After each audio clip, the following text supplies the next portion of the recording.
49 అంటే సంతానం, 49 అంటే సంతోషం. ఆదిలాబాద్ జిల్లాపై కేసీఆర్ స్పెషల్ ఫోకస్. నియోజకవర్గాల వారీగా గులాబీ బాస్ సర్వే. ఉమ్మడి జిల్లాలో బీఆర్ఎస్ పరిస్థితి ఏంటి? ఎమ్మెల్యేలపై ప్రజల్లో విశ్వాసం తగ్గిందా? సిట్టింగ్లకు టికెట్ ఇస్తారా లేదా కట్ చేస్తారా? ఇంతకీ కేసీఆర్ సర్వేలో ఏం తేలింది? ఉమ్మడి ఆదిలాబాద్ జిల్లా ఎమ్మెల్యేలకు కేసీఆర్ జలకివ్వబోతున్నారా? ఉమ్మడి జిల్లాలో 6 సిట్టింగ్ ఎమ్మెల్యేలకు కేసీఆర్ వచ్చే ఎన్నికల్లో టికెట్ కట్ చేస్తున్నారని సమాచారం. ఎమ్మెల్యేల పనితీరుతో పాటు ప్రజల నుంచి సదరు ఎమ్మెల్యేలపై వ్యతిరేకత ఉన్నట్లు తెలుస్తుంది. సర్వేల ఆధారంగా మెజారిటీ సిట్టింగ్ ఎమ్మెల్యేలకు వచ్చే ఎన్నికల్లో టికెట్ దక్కకపోవచ్చని తెలుస్తుంది. ఇప్పటికే సీఎం చేతికి అందిన నివేదికతో అభ్యర్థులను మార్చే ప్రక్రియ వేగవంతం చేశారని సమాచారం. ప్రత్యామ్నాయంగా కొందరు అభ్యర్థులకు నియోజకవర్గాల్లో పని చేసుకోవాలని పరోక్షంగా సూచించినట్లు విశ్వసనీయ వర్గాల సమాచారం. ఉమ్మడి ఆదిలాబాద్ జిల్లాలో 10 నియోజకవర్గాలుండగా వారిలో 6 టికెట్లు దక్కడం అనుమానంగానే ఉంది. ఎమ్మెల్యేలు తమ నియోజకవర్గాల్లో 5 ఏళ్లలో చేసిన భూ కబ్జాలు, కాంట్రాక్టర్ల దగ్గర డబ్బులు వసూలు చేయడం, పార్టీ శ్రేణులను పట్టించుకోకపోవడం, ఒంటెద్దుపోకడం వంటి అంశాలతో పాటు ప్రభుత్వ పథకాలను ప్రజల్లోకి తీసుకువెళ్లకుండా నియోజకవర్గానికి నేనే రాజు నేనే మంత్రి అన్నట్టుగా వ్యవహరించినట్టు తెలుస్తోంది. అందుకే వారికి టికెట్ ఇవ్వకూడదని సీఎం కేసీఆర్ నిర్ణయం తీసుకున్నారని పొలిటికల్ సర్కిళ్లలో టాక్ నడుస్తోంది. ఉమ్మడి జిల్లాకు సంబంధించి తూర్పున 3, పశ్చిమ జిల్లాలో 3కి టికెట్లు దక్కే అవకాశాలు లేవని తెలుస్తోంది.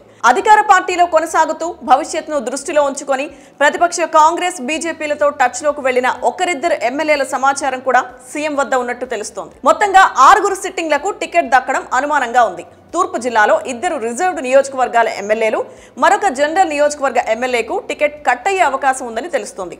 అధిష్టానం వద్ద తనకు బలమైన పలుకుబడి ఉందని చెప్పుకునే ఓ నేత కూడా టికెట్ కట్ అయ్యే జాబితాలో ఉన్నట్లు సమాచారం. జిల్లాకు సంబంధించి అవినీతి ఆరోపణలు ఎదుర్కొంటున్న 2తో పాటు ప్రజా విశ్వాసం కోల్పోయిన మరొకరికి టికెట్ దక్కదని స్థానికంగా వినిపిస్తున్న మాట.